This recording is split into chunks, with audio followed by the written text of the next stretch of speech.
I'm in the Karakoram Desert in Turkmenistan tonight, and we're camping and gonna have a barbecue.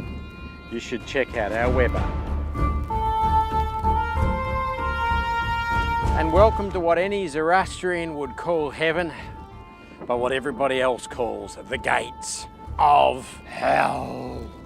The gates of hell was created accidentally about 60 years ago when some gas explorers accidentally set this thing alight, discovering, well, gas.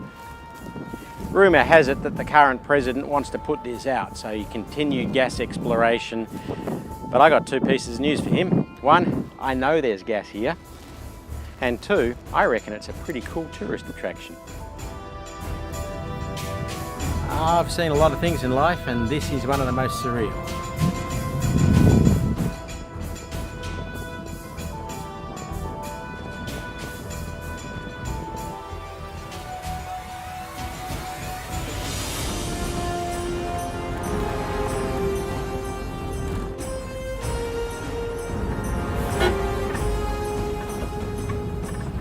I bet most of you have never heard of it, but over my left shoulder looks like some pretty solid sand dunes, but in fact they're not. They're walls from a civilization which at its height, some people say had 1.5 million people around the turn of the millennium, around the year 1000. Truth is, it was probably closer to around about 300,000, given exaggeration of old historians. But nevertheless, when you consider how many people were on the face of the earth, to come to a city of 300,000 over 1,000 years ago would have seemed incredibly daunting. Oh, if only these walls could speak. They would talk of great travellers and traders and names that have echoed down history, including Alexander the Great and Emir Timur, otherwise known as Tamerlane. They've overseen some of the great events, these walls, and they would talk of the Great Silk Road, because these walls are an ancient Merv in modern-day Turkmenistan, which was at its height one of the largest and most powerful cities in the world. I'm standing what looks like an old sand dune, but in fact it's the citadel of old Merv. Merv was built out of mud bricks, often unbaked. And you can pick them up as you walk through here. When you walk down here, it's very soft underfoot because it is fine powdered sand, which for 1,000 years under many feet had been mashed with straw to turn into bricks to build these great walls, the citadel, and all the other magnificent parts of what ancient Merv must have looked like. I'm now standing in the gap of the great round wall that surrounded the main part of Merv and the citadel. And if you let your imagination go back 2,500 years to when that son of Philip of Macedon on his white horse, Alexander, came in here conquering and ruling, claiming it as part of his great empire. And you can get caught up in the romance of that whole nearly 2,500 years of history. But if you go back only 1,000 years or a tad less, to when Chinggis Khan's son came in here to wreak revenge for the murder of the embassy that Chinggis had sent, requesting Merv to succumb to his rule. And in response, Chinggis Khan's son butchered the entire inhabitants. So even though Chinggis Khan and his lot destroyed Merv, let's talk about Mongolian invaders for a moment. In Ulaanbaatar, the capital of modern-day Mongolia, they worship Chinggis Khan. His statue is everywhere. But in places like Central Asia, Chinggis Khan is remembered as a brutal invader. And honestly, he really could be. But if you succumbed and didn't fight Chinggis Khan, there was an interesting side. Some historians say Chinggis Khan had a 10-point Bill of Rights, which was one of the first bills of rights in the world, in which, amongst other things, he guaranteed freedom of religion, equality before the law, and equality of the genders. So if you succumbed, you could actually have a pretty benign life under the Mongolian rule. But if you didn't succumb and you allowed them to invade, they would butcher you brutally. And wandering around, get caught up in the romance of that. You can find shards of old wine or beer or water jars that can remind you of the happy life. But in the bones, the fibulas and the vertebrae of the humans that were butchered here. And imagine what these walls were like, echoing the screams and the cries as the flames burnt and the swords crashed down upon innocent people. And how much happiness and how much absolute sadness these bricks saw for the 1500 years that this city dominated, and the 1,000 years nearly that since then it's allowed the wind and the rain to turn these bricks and these fine buildings and this great history into a powdery dust that slips through your fingers. One of the great things about touristing a little bit off the beaten track is you tend to have a place all to yourself. I mean, here was a central part of human history. And look how many other tourists are here. Morning and welcome to the desert of Turkmenistan, the Karakoram Desert.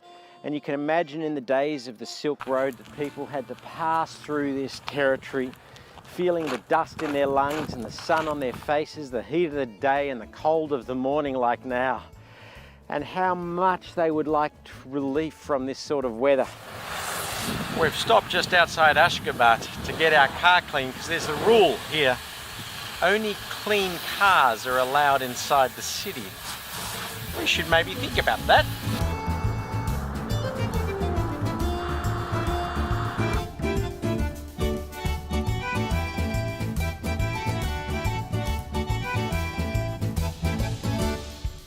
Welcome to the gleaming new capital of Ashgabat in Turkmenistan.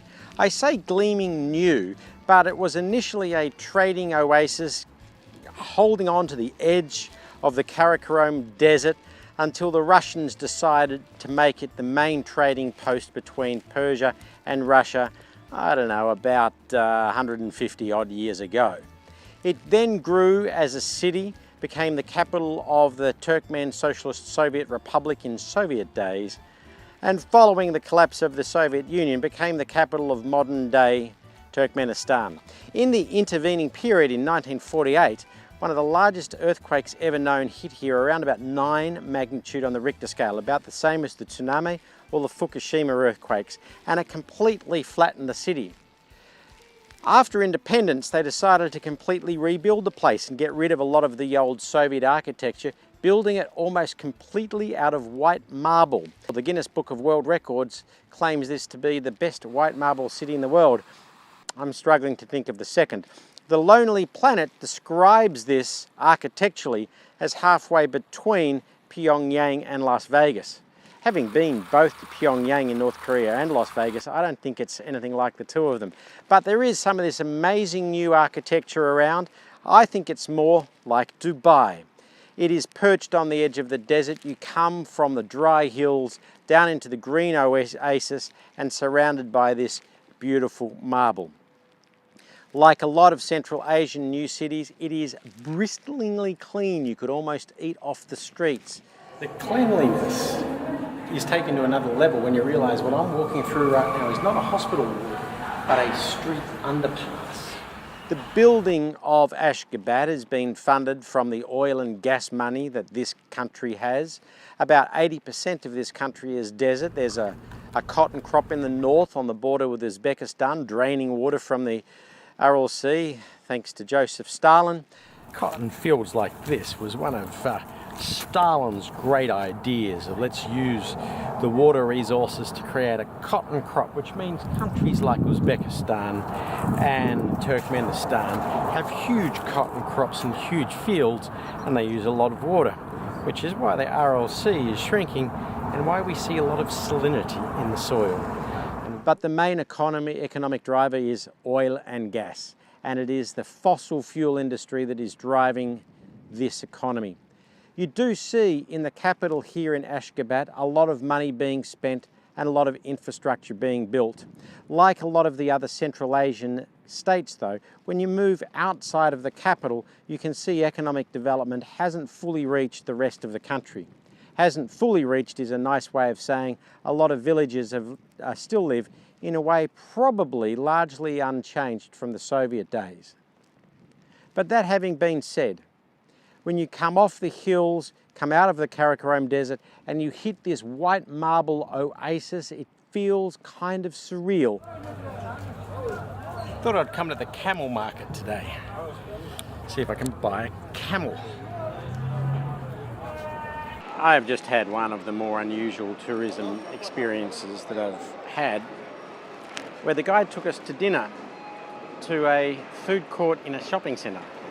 Now, to be fair, it was interesting to see that Ashgabat isn't at all the mini Pyongyang that some people claim it to be. It's more like a mini Dubai with the same sort of things in the shopping centres and the same sort of food courts. Like Uzbekistan, Turkmenistan has largely been led by one man, Turkmenbashi, who called himself, the leader of the Turkmens, who died about 8 or 9 years ago, and his successor, his then deputy, has been leading ever since, winning an astonishing 98% in elections.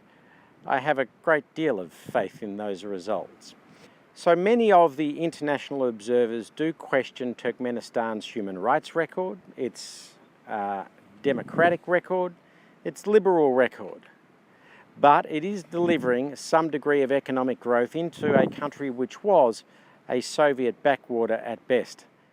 An unusual aspect of Turkmenbashi's leadership is the spending of $300 million of government money on the construction of a mosque and mausoleum complex to house his mother, father, 2 brothers and himself.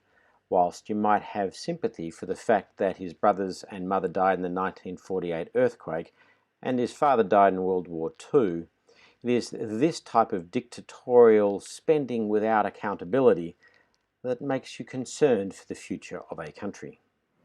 The religion of Turkmenistan is about 80% moderate Islamic.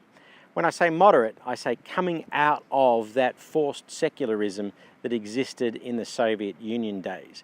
But like its neighbour next door in Uzbekistan, it is challenged by radical Islam. Less than 24 mosques here in 1991, about 1,000 today.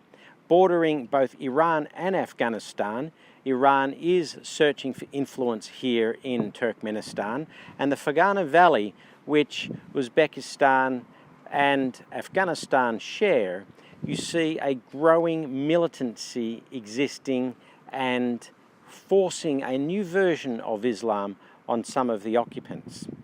The Uzbekistan Islamic Front has largely been concentrating on fighting in Afghanistan the last couple of decades.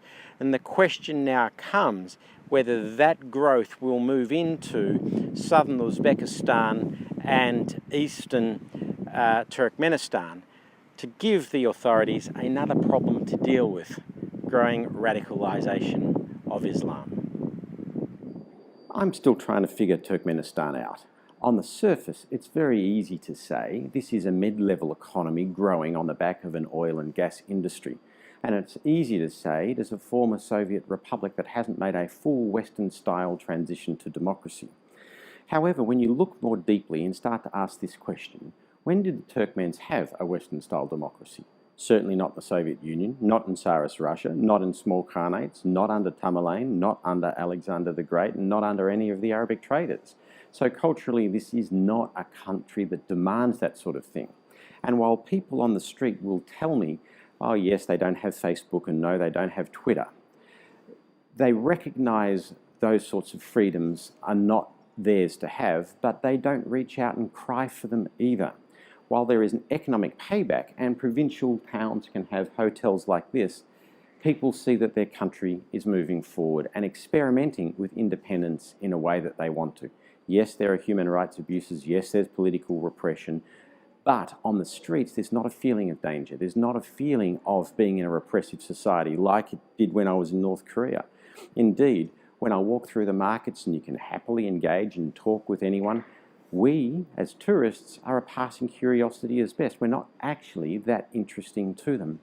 So it's a funny country. It is evolving in a way that wouldn't be comfortable for the West, but that's not to say it's wrong.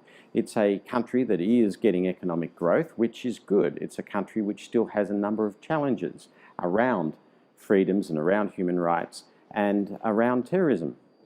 But in the end, it's a country I've enjoyed, I've liked, it's got some great history, and I recommend you come to.